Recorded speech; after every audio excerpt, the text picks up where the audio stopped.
നിന്റെ ആവശ്യമാണ്, നീ പറയടാ. ചേച്ചി പറയേച്ചി ഒന്ന്. നീ പറഞ്ഞു അളിയിലൊന്നും പറയൂല. അത് തോരുന്ന് ആലോചിച്ചിട്ട് നിങ്ങൾ ആര് പറഞ്ഞോന്ന് തീരുമാനിച്ചിട്ട് ഇങ്ങോട്ട് പോവാ. ഞാനിവിടെ വെക്കാം. ചേച്ചി പറയേച്ചി. ഞാൻ പറയാം.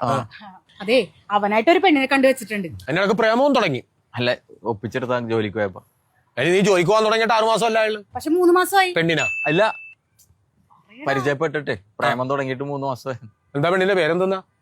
മായാവി. അപ്പൊ ഞാൻ ഡിങ്കനും ഇവള് ഡാഗിനിയും നീ ലുട്ടാപ്പിയും വരുന്നത് മായാവി. ഈ വീടൊരു പൂമ്പാറ്റയ്ക്ക് മാറ്റുവാടാ. അയ്യോ, മായാവി എന്ന് പറഞ്ഞ മായ എന്നാണ് അവളുടെ പേര്.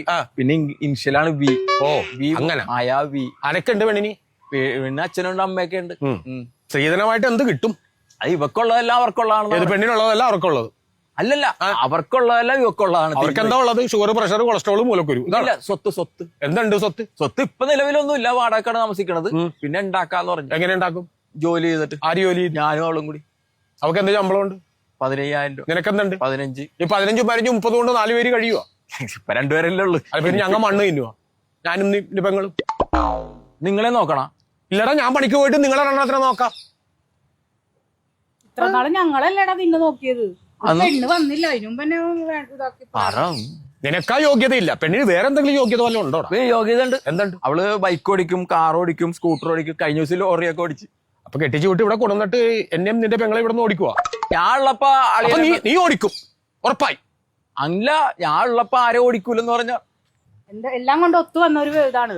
അവന് ഇഷ്ടമാണ്, ആ പെണ്ണിനും ഇഷ്ടം. നീ ഒരു കാര്യം ചെയ്ത, കല്യാണം കഴിക്കണമല്ലോ. നീ ആദ്യം പെങ്ങളുടെ കാല് പിടിച്ച് മാപ്പ് പറ. ഞാനും തെറ്റും ചെയ്തില്ല. നീ തെറ്റ് ചെയ്തില്ലെന്നല്ല എനിക്ക് അറിയേണ്ടത്. നീ ആദ്യം പെങ്ങളുടെ കാല് പിടിച്ച് മാപ്പ് പറ, സോറി എന്ന് പറ. ഇവനെന്തിനാ എന്റെ കാല് പിടിക്കണം? ഒരു കല്യാണക്കാരല്ലേ പറഞ്ഞു. ഞാൻ പറഞ്ഞത് അനുസരിച്ചാ മതി. നീ പെങ്ങളുടെ കാല് പിടിച്ച് സോറി പറയടാ. അവര് കാല് പിടിക്കും. കല്യാണം കഴിഞ്ഞ് വന്നതിന് എന്തായാലും ചെക്കനും പെണ്ണും നമ്മുടെ കാല് പിടിക്കും. കാരണന്മാര് അത് കല്യാണത്തിനൊന്നും പിടിക്കണ കാല്. കല്യാണത്തിന് മുമ്പ്, കല്യാണം കഴിക്കണതിന് മുമ്പ് അളിയനാണ് പറഞ്ഞത് പെങ്ങളുടെ കാല് പിടിച്ച് സോറി പറ. പെങ്ങളുടെ കാല് പിടിച്ച് സോറി പറ. വിഷമം മറിഞ്ഞ് പിടിക്ക്. കല്യാണം നടക്കണം.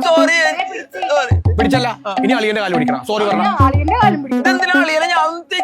നീ തെറ്റ് ചെയ്തില്ലെന്നല്ല എനിക്ക് അറിയേണ്ടത്. എന്റെ കാല് പിടിച്ച് സോറി പറ. നീ പിടിക്ക്, നിന്റെ കല്യാണം നടക്കണം. ഒരു പെണ്ണിനെ പ്രേമിക്കണ ഇത്ര വലിയ ഈ കാല് പിടിക്കണം.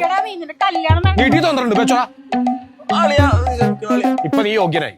എന്താണെന്നറിയാമോ?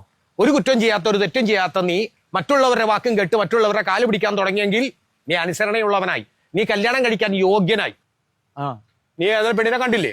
പോയി നിശ്ചയിച്ചോ, കല്യാണം വിളിച്ചോ, ചിങ്ങത്തിൽ നിന്റെ കല്യാണം. അടിപൊളി.